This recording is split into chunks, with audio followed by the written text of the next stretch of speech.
Olá pessoal, tudo bem? A aula de hoje vai ser sobre equilíbrio químico. A gente vai começar vendo o conceito, considerando uma reação reversível, que tem tanto dos reagentes para os produtos, que é a reação direta, quanto dos produtos para os reagentes, que é a inversa. No início, a velocidade da reação direta vai ser máxima, porque tem altas concentrações de A e de B, que são os reagentes. Mas a V2, que é da reação inversa, vai ser zero, porque ainda não tem C e D formados. E ao longo da reação, quando a reação está acontecendo, as concentrações de A e B vão diminuindo, e a de C e D vão aumentando, então a velocidade 1 vai diminuir e a velocidade 2 vai aumentar. E depois de certo tempo, as duas velocidades vão se igualar, da reação direta e inversa, e a concentração dos reagentes dos produtos não vai mudar mais. E quando isso acontece, a gente fala que ocorreu o equilíbrio. Mas a reação vai continuar ocorrendo a nível microscópico, mesmo que as concentrações não mudem mais. E por isso, esse equilíbrio é chamado de equilíbrio dinâmico. E para o equilíbrio ocorrer, tem que ter um recipiente fechado, para caso o produto seja gasoso, ele não saia do recipiente e mude a concentração dele, porque isso ia provocar um deslocamento no equilíbrio. E a temperatura tem que ser constante, porque a temperatura também mexe com o equilíbrio, como a gente vai ver daqui a pouco. E aqui tem graficamente representando a velocidade da reação direta e inversa com o tempo, e quando elas se igualam é quando ocorre o equilíbrio. E aqui é a concentração com o tempo, e quando elas permanecem constantes é quando ocorre o equilíbrio também. E os equilíbrios podem ser classificados em homogêneo ou heterogêneo, dependendo da fase dos reagentes e produtos. Se eles estão numa mesma fase, eles são homogêneos, como tem nesses dois exemplos. E se estão em fases diferentes, vai ser heterogêneo, como aqui tem um sólido e gás. E tem um conceito importante de equilíbrio, que é o grau de equilíbrio alfa, que é a porcentagem em mols de uma espécie que reagiu até entrar em equilíbrio. Matematicamente é representado como a quantidade de mols que reagiu, dividido pela quantidade inicial de mols que tinha. Aí aqui tem um exemplo de uma reação X formando Y e Z, e no início tinha 2 mols de X, e no equilíbrio sobra 0,80 mols de X. Aí ele pergunta qual é o alfa, o grau de equilíbrio. Se no início tinha 2x e no equilíbrio tinha 0,8, o que reagiu vai ser 2 menos 0,8, que é 1,20x. E para calcular o alfa é só colocar a quantidade que reagiu dividido pelo tanto que tinha no começo, que era 2 mols. Então, o alfa deu 0,60 ou 60%. Isso significa que 60% da quantidade de X já tinha reagido quando o estado de equilíbrio foi atingido. Agora a gente vai ver o conceito de constante de equilíbrio em termos de concentração molar. Se a gente considera uma reação reversível e aplica a lei de ação das massas, que é a lei que fornece a velocidade da reação, a equação de velocidade, no equilíbrio, essas duas velocidades vão se igualar. Então, a gente iguala essas duas equações. E depois passa dividindo as constantes para um lado e as concentrações para o outro. E fica com essa equação de K1 sobre K2. E esse K1 sobre K2 é denominado constante de equilíbrio em termos de concentração molar. E também é chamado de Kc.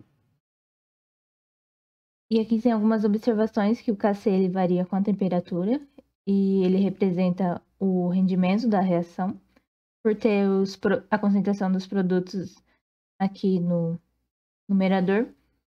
E quanto maior a concentração dos produtos, maior vai ser o Kc. Então, quanto maior o Kc, mais produtos foram formados. E ele também varia com a forma que se escreve a reação. Dependendo dos coeficientes, se a gente simplificar uma reação, o Kc ele vai mudar. E ele também é adimensional, o que significa que não tem unidade. E a constante de equilíbrio também pode ser escrita na forma de pressões parciais, quando algum dos componentes do equilíbrio são gasosos. Por exemplo, aqui nessa reação que só tem gás, a constante passa a ser Kp se ela for escrita trocando as concentrações por pressões parciais de cada componente. E para um equilíbrio heterogêneo, quando tem um estado sólido, ele não vai participar nem da Kc nem da Kp. Quando tem um líquido, ele participa só da Kc. E quando tem o estado gasoso, ele participa das duas constantes, como tem aqui nos exemplos. Aqui onde tem 2 sólidos e um gás, os sólidos não participam de nenhuma das constantes e o gás participa das duas.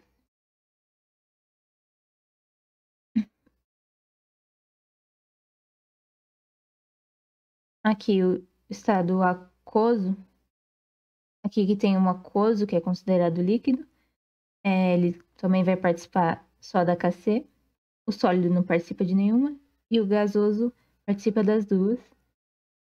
E aqui onde tem 2 sólidos, 2 aquosos, só vai ter a Kc, porque não tem nenhum gás. E se tiver uma das duas constantes e quiser descobrir a outra, quando tiver algum gás na reação, tem uma relação que permite converter uma constante na outra, que é essa aqui, Kp igual a Kc, vezes a constante universal dos gases, vezes a temperatura, e esse RT elevado a um ΔN, que depende dos coeficientes da reação, que é a soma dos coeficientes dos produtos menos a soma dos coeficientes dos reagentes. E esse R tem esses dois valores usuais, que vai depender das unidades que tiver a temperatura e a concentração ou pressão dos reagentes. Alguns fatores externos podem provocar um desequilíbrio no sistema, deslocando o equilíbrio, que vai tender a um novo equilíbrio com uma concentração diferente para os reagentes e produtos daquele primeiro equilíbrio. Se as concentrações dos produtos forem maiores, no novo equilíbrio vai ter um deslocamento para a direita, no sentido da reação direta, ou seja, tem um aumento da velocidade dessa reação direta. E se as concentrações dos reagentes forem maiores, vai ter um deslocamento para a esquerda, no sentido da reação inversa, aumentando essa velocidade. E tem um princípio que fala sobre o deslocamento, que é o de Le Chatelier, que fala quando uma força externa age sobre um sistema em equilíbrio, ele se desloca tentando anular a ação dessa força. E essas forças externas podem ser a pressão aplicada sobre o sistema, a temperatura, a concentração dos reagentes ou dos produtos. E a gente vai ver cada uma delas agora. Começando com a concentração, um aumento da concentração vai provocar um deslocamento no sentido de consumir essa substância que teve um aumento em sua concentração. E para consumir vai aumentar a velocidade da reação no sentido no qual essa substância que teve um aumento da concentração seja o reagente nesse caso. E se ocorre uma diminuição na concentração, vai ocorrer um deslocamento no sentido de repor essa substância, então vai ter uma queda na velocidade da reação que não está formando essa substância. Aqui no exemplo com 2CO reagindo com o oxigênio, se a gente aumenta a concentração do CO ou do oxigênio, vai aumentar a velocidade da reação direta para consumir essa concentração a mais que a gente colocou no sistema. Então, vai ter um deslocamento para a direita, porque a velocidade direta vai ser maior do que a velocidade da reação inversa. E se a gente diminuir essa concentração, vai diminuir a velocidade 1, ela tem um deslocamento para a esquerda, diminuindo a velocidade da reação direta, para que a velocidade da reação inversa seja maior. E aqui uma observação, quando a gente tem sólido no sistema heterogêneo, se a gente muda a concentração dele, não vai alterar no equilíbrio. Aí no caso de reações com gases, no qual a gente usa pressões parciais, se a gente aumentar ou diminuir as pressões parciais, vai ser a mesma coisa que aumentar ou diminuir a concentração. Agora a gente vai ver o deslocamento de equilíbrio em termos de pressão aplicada sobre o sistema. Se a gente aumenta a pressão, vai ter um deslocamento do sistema para o lado com menor volume gasoso. E se a gente diminuir, vai deslocar para o lado com maior volume gasoso. Como aqui tem um exemplo de uma reação entre hidrogênio e nitrogênio, formando amônia. Nesse lado tem 4 volumes gasosos, que é só somar os coeficientes na frente dos gases. E aqui tem 2 volumes. Então, se a gente aumentar a pressão, vai deslocar para a direita, que é onde tem o menor volume. Porque se formar um volume maior de gás, ele vai exercer uma pressão maior. E não é isso que a gente quer, porque já está tendo um aumento da pressão. A gente não quer aumentar mais a pressão do sistema. A gente quer diminuir para voltar para o equilíbrio original. Por isso que vai ter um deslocamento para a direita, para o menor volume gasoso. E se a gente diminuir a pressão, ele vai deslocar para a esquerda, porque é o contrário. Agora que a gente diminui a pressão do sistema, ele vai formar mais gases, um volume maior de gás, para poder compensar essa diminuição da pressão. E alguns equilíbrios que têm um volume gasoso igual dos dois lados, se a gente mudar a pressão, não vai alterar nada no sistema. Não vai ter nenhum deslocamento, como tem aqui no exemplo. E também, se não tiver nenhuma substância gasosa no equilíbrio, se a gente muda a pressão, também não altera o equilíbrio do sistema. E agora a temperatura, se a gente aumenta, tem um deslocamento no sentido endotérmico da reação endotérmica. E se a gente diminuir a temperatura, vai deslocar no sentido da reação exotérmica. Como mostra aqui nessa reação, na mesma do nitrogênio com hidrogênio. Como ela é uma reação, a reação direta, no caso, exotérmica, libera calor. Se a gente aumenta a temperatura, ele vai deslocar para a esquerda, porque a reação inversa, que é para a esquerda, ela é endotérmica, então vai precisar fornecer calor para ela ocorrer. Então, se a gente está aumentando a temperatura, a gente vai estar fornecendo calor, e quem vai ocorrer é essa reação endotérmica, ela vai ocorrer mais do que a outra. E se a gente diminuir a temperatura, não vai estar fornecendo calor para que a reação endotérmica ocorra.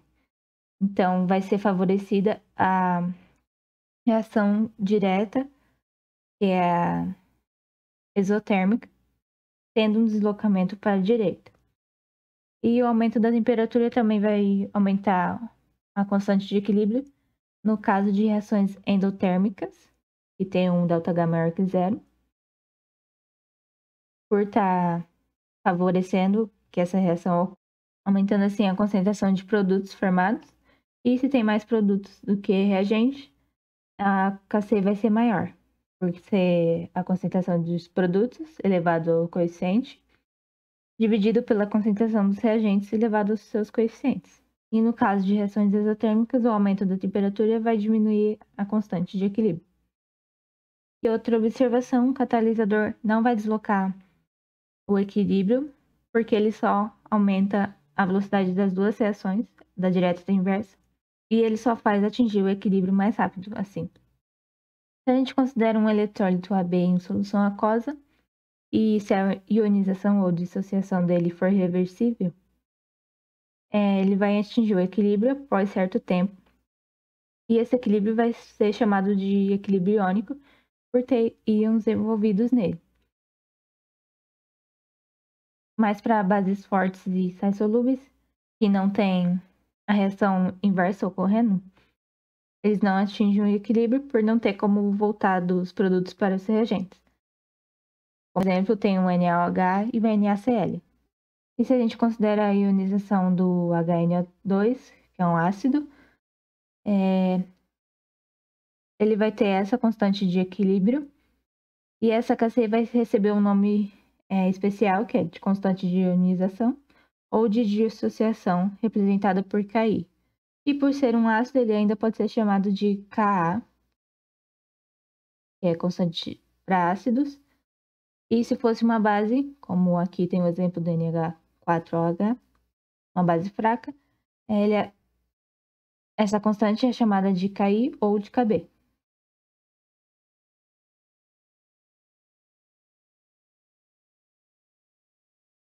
E a constante de ionização ela vai variar também com a temperatura, por ser uma constante de equilíbrio. E para a ionização que ocorre em várias etapas, cada etapa vai ter uma constante diferente. E a primeira constante de ionização geralmente é maior, porque a primeira ionização do eletrólito é a mais intensa do que as outras. E valores altos dessa constante, Ki, vai indicar que o eletrólito é forte, o que significa que ele se dissocia ou ioniza muito. E quanto menor o valor de Ki, mais fraco é o eletrólito. Aqui tem uma tabela com os valores de Ka para alguns ácidos, mostrando a força deles em relação ao valor de Ka. O grau de ionização de um eletrólito ele vai ser representado pela parte que se ionizou para cada mol de eletrólito dissolvido. Então, matematicamente, vai ser a quantidade em mols ionizados dividido pela quantidade inicial de mols dissolvido. Para um equilíbrio AB formando A mais B menos, a gente relaciona o Ki e o alfa, que é o grau de ionização, se a gente tiver a concentração desse eletrólito, que é o M aqui. Então, o Ki vai ser a concentração dos produtos dividido pela concentração dos reagentes. E nesse caso, a gente tem a concentração inicial do reagente, que é o eletrólito, e a gente vai descobrir a concentração no equilíbrio. Então, a gente monta essa tabelinha, considerando o tanto que reage a concentração inicial vezes a quantidade que foi ionizada, que é esse alfa. Depois, o tanto que vai formar dos produtos vai ser a mesma coisa do tanto que reagiu do eletrólito, que é a concentração inicial vezes o tanto que foi ionizado. E no equilíbrio, vai ter sobrado de eletrólito o tanto que tinha inicialmente, menos o tanto que reagiu. E de produto vai ter a mesma coisa que foi formado. Então, substituindo esses valores aqui no Ki, a gente chega nessa formulinha, que é chamada de lei de diluição de Ostwald. E com isso a gente conclui que o grau de ionização ele vai aumentar com a diluição da solução. E para eletrólitos fracos, onde o alfa ele é muito menor que 1, essa parte de baixo da fórmula a gente pode considerar como 1 e a fórmula simplifica para Ki igual a concentração de eletrólito vezes o grau de ionização ao quadrado. Agora a gente vai ver um efeito do íon comum, que é o nome dado à aplicação do princípio de Le Chatelier para equilíbrios iônicos. No exemplo de equilíbrio do HCN, que é um ácido fraco, se a gente adiciona depois o NaCN, que é um sal iônico, ele vai dissolver totalmente em água. E esse íon Cn- é um íon comum ao equilíbrio do HCN. Portanto, ele vai provocar um aumento na concentração desse Cn- no equilíbrio do HCN. E esse aumento vai provocar um deslocamento na reação no sentido inverso, diminuindo a ionização do HCN. E esse é um efeito chamado efeito íon comum. O efeito da diminuição da ionização de algum ácido fraco devido à adição de um sal, que tem um íon comum ao equilíbrio do ácido. E se a gente adiciona um íon não comum ao equilíbrio, também pode ter a alteração da dissociação de um eletrólito, dependendo de qual íon foi adicionado. Por exemplo, se a gente adiciona um ácido que tem H+, uma solução com uma base fraca, que tem OH-, esse H+, ele vai neutralizar o OH-, formando água, diminuindo a concentração de OH-. E ao diminuir essa concentração, vai ter um deslocamento no equilíbrio, no sentido de repor a concentração de OH-, portanto, vai aumentar a dissociação dessa base. Então é isso pela aula de hoje. Se tiverem dúvidas, podem perguntar como acharem melhor. E obrigada pela atenção.